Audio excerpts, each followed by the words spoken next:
Di perdagangan 2 menit pertama pada pagi hari ini sejauh ini IHSG tampak melemah tipis ya, 0,04%, cenderung stagnan ini di 9.100-an. Kemudian untuk top gainers ada Bumi, ada Dewa, BRPT, RLCO, kemudian Zata.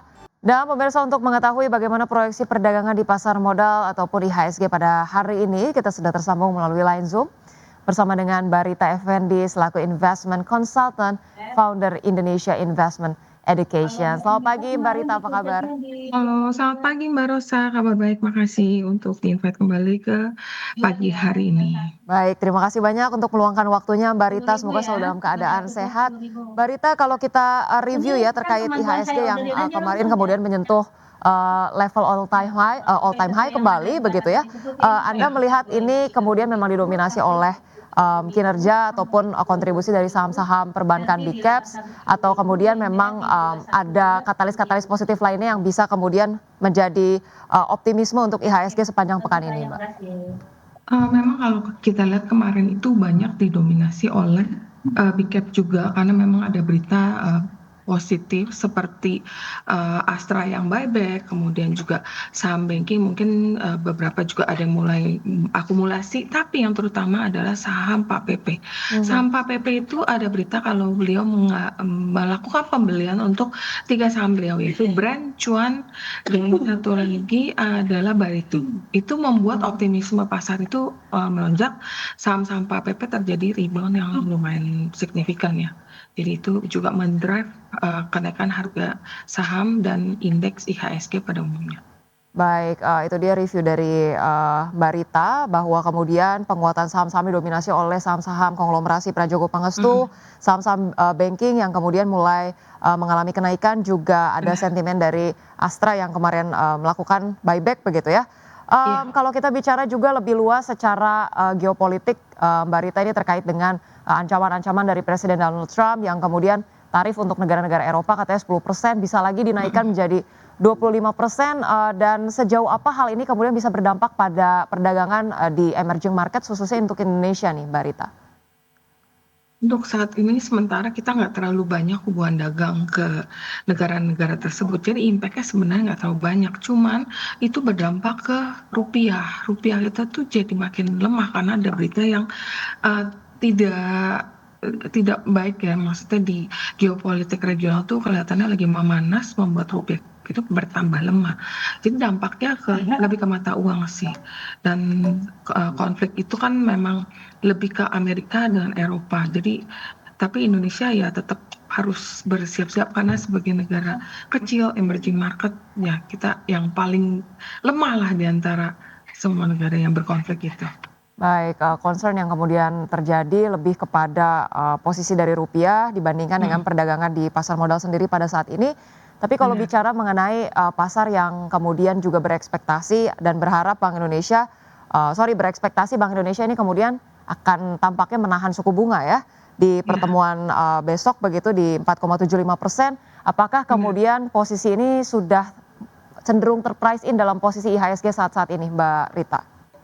Kelihatannya udah terprice in, jadi nggak ada ekspektasi dari pelaku market untuk adanya pemotongan suku bunga lagi, karena memang rupiah kita sangat lemah. Jadi kalau sampai ada pemotongan, itu juga akan berdampak ke makin lemahnya mata uang kita. Jadi kelihatannya market berharap bahwa ini akan ditahan di kisaran 4,75. Jadi nggak ada ekspektasi untuk itu. Baik, keputusan suku bunga tampaknya sudah terprice in begitu ya di posisi IHSG kemarin. Tapi terkait dengan saham-saham perbankan dan properti nih, proyeksinya Mbak Rita pasca keputusan suku bunga besok, Anda proyeksikan bisa terjadi pelemahan atau seperti apa nih? Harusnya enggak ya, tapi properti itu kelihatannya punya untuk industrial land sendiri yang kelihatannya lebih menarik. Untuk industrial land itu lebih karena kebutuhan akan AI itu kan nggak cuman data, tapi mereka butuh land bank. Jadi mungkin untuk saham-saham yang kawasan industri, kita lihat kayak Kija itu naik, SSIA mulai bergerak. Nah itu lebih ke sana sih, sentimen di luar suku bunga. Itu yang membuat saham properti itu lebih bergejolak belakangan ini, terutama yang industrial land. Baik baik, Anda adakah, kemudian review Mbak Rita terhadap saham-saham properti tertentu yang kemudian boleh menjadi perhatian nih untuk investor pasar modal? Yang menarik perhatian saya, adalah saham SSIA. Ya. Karena SSIA ini kan harganya masih di bawah ya, dan kalau kita lihat NRCA-nya sendiri anak usaha kemarin udah terjadi lonjakan. Memang SSIA ini sangat relate dengan saham PAPP juga, karena memang rumornya akan ada kerjasama atau akan ada memang pernah emang ada investasi di sana. Jadi ini saham SSIA ini menurut aku cukup menarik walaupun secara teknikal belum mengkonfirmasi akan terjadinya pembalikan arah karena harganya masih naik tak turun masih belum stabil. Tapi boleh menjadi hal yang sangat menarik untuk kita pantau. Tapi ada beberapa investor itu sangat suka dengan saham Kija yang kemarin tuh terjadi lonjakan yang sampai 358 ya kalau nggak salah, kemudian terkoreksi. Jadi ada beberapa yang suka dengan Kija, yang aku suka itu SSIA tapi belum bagus technical chartnya. Baik, untuk SSIA boleh kemudian mulai dipantau begitu ya Mbak ya, sampai kemudian ada posisi yang cukup tepat untuk boleh mulai entry begitu Mbak Rita? Iya benar, kalau teknikalnya udah mulai bagus ditambah dengan volume yang tinggi itu udah Ya. boleh dipantau. Memang ada rumor kalau SSIA itu akan melakukan IPO anak usaha yang perhotelan, tapi itu masih jauh banget. Tapi kayaknya hal yang cukup menarik untuk kita pantau juga. Baik, SSIA boleh dijadikan watchlist sambil kemudian menantikan update-update perkembangan terkininya. Baik, Mbak Rita, kalau kita lihat juga kemudian harga emas yang terus mengalami melesatan begitu ya, seiring dengan bagaimana kondisi geopolitik saat ini masih betul-betul diiringi ketidakpastian. Anda melihat sejauh apa kenaikan harga komoditas emas akan terus tercermin dalam saham-saham komoditas emas nih, Mbak Rita? Emas memang karena ada ketidakpastian di global, adanya situasi yang makin panas dengan tindakan Trump yang menginvasi Venezuela dan juga sekarang lagi ngelirik Greenland untuk diambil. Nah itu memang membuat orang akan kembali berinvestasi di safe haven yaitu terutama emas. Tapi emas untuk tahun ini sebenarnya diprediksi nggak akan terjadi lonjakan yang begitu tinggi, tapi kenyataannya ternyata naiknya lumayan tinggi ya. Tapi harga saham-saham emas menurut aku udah naiknya juga udah lumayan. Jadi untuk naik setinggi tahun lalu tuh kelihatannya akan lebih terbatas ya. Jadi nggak akan yang sampai tinggi-tinggi banget. Cuman ya kayak BRMS mungkin jadi hal yang cukup menarik karena dia udah lumayan laggard kan. Kalau kita lihat saham Bumi kemarin juga terjadi lonjakan pas penutupan biasanya sentimen grup itu akan membawa saham-saham seperti BRMS yang ada emasnya ketarik naik karena ada sentimen dari grup. Jadi untuk saham emas mungkin naik tapi nggak akan setinggi tahun lalu. Baik baik, untuk saham-saham emas masih ada proyeksi kenaikan, tapi seiring dengan kenaikan yang sebelum-sebelumnya sudah terjadi cukup signifikan, kenaikannya cenderung terbatas, tapi tadi salah satu yang boleh menjadi watchlist juga ini ada BRMS ya, Mbak Rita. Benar. Baik, Mbak Rita kembali ingin membahas sedikit tadi terkait dengan saham-saham konglomerasi ya, ada BRPT, ada Cuan, kemudian juga ada DSSA, VKTR yang menguat cukup signifikan.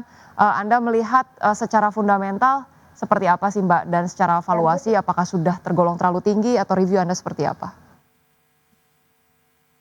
Untuk saham-saham PAPP sebenarnya harga saham itu lumayan terkoreksi ya. Jadi karena koreksinya lumayan tajam, lumayan banyak. Jadi kemarin tuh baru mulai rebound untuk Barito dan DSSA sendiri sebenarnya banyak katalis di tahun ini. Makanya ada prediksi bahwa tahun ini mungkin Konglo yang cukup menarik perhatian adalah Konglo Sinarmas. Karena kemarin kita lihat Mora juga naik, DSSA juga lumayan ramai. Cuman karena ada rumor akan IPO anak usaha yang Intan, yang emas itu, jadi itu membuat ekspektasi value unlocking untuk cuan. Kalau VKTR, Story EV, dan transportasi hijau sama ekspektasi akan masuk ke MSCI. Jadi itu yang membuat beberapa saham ini menarik perhatian investor ya, terutama kemarin tahun lalu yang VKTR makanya terjadi lonjakan yang cukup signifikan. Baik baik. apakah untuk level terkini menurut Anda masih menjadi level yang cukup menarik Mbak untuk kemudian entry atau udah kemahalan Mbak Rita? Buat aku untuk VK Trader udah cukup tinggi, untuk saya nggak berani masuk. Ya. Tapi untuk Barito ini sangat menarik karena kemarin turun dari 4.400-an, kemudian dia terkoreksi hingga mencapai 27-28, dan kemarin itu baru mulai candle hijau pertama, dan secara MACD baru mulai golden cross, RSI-nya juga baru mulai naik. Jadi untuk Barito cukup menarik.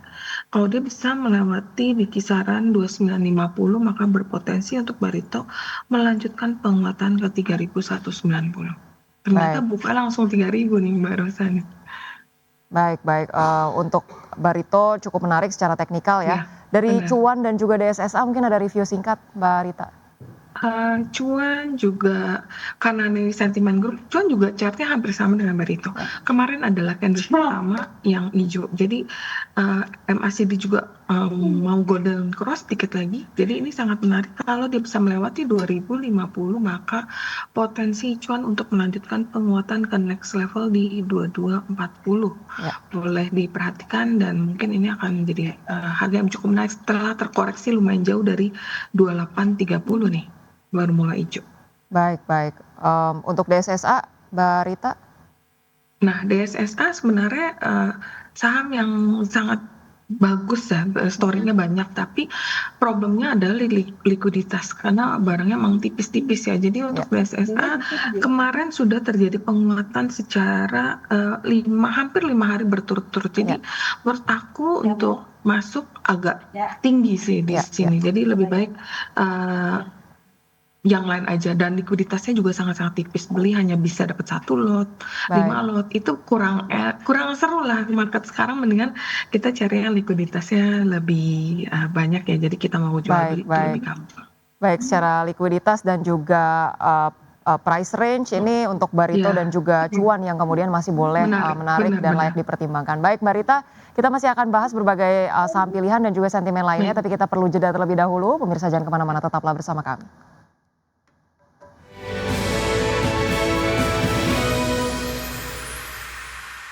Baik pemirsa, terima kasih Anda masih bersama kami di Market Pass. Dan pemirsa, sebelum kita lanjutkan dialog kita dengan Mbak Rita Effendi pada pagi hari ini, kita akan lihat terlebih dahulu bagaimana posisi IHSG di perdagangan 2 menit pertama pada pagi hari ini. Sejauh ini IHSG tampak melemah tipis ya, 0,04%, cenderung stagnan ini di 9.100-an. Kemudian untuk top gainers ada Bumi, ada Dewa, BRPT, RLCO, kemudian Zata. Kemudian pemirsa ada untuk top losers di sini ada Inet, kemudian ada Archie, ada Bufa, dan kemudian juga ada Cuan dan CDIA. Sementara itu untuk sektoral, pemirsa ini properti memimpin penguatan di 1,4%, kemudian teknologi di 0,73%, dan kemudian perbankan juga tampaknya menguat. Ini energi non cyclical, sementara itu untuk transportasi, cyclical dan basic industries tampak melemah. Baik, pemirsa, kita juga akan melihat bagaimana pembukaan perdagangan untuk bursa Asia. Pada perdagangan pagi hari ini untuk Nikkei tampak melemah ya, 0,86%, STI melemah 0,45%, Kospi melemah 0,83%, dan Hang Seng menguat 0,12%.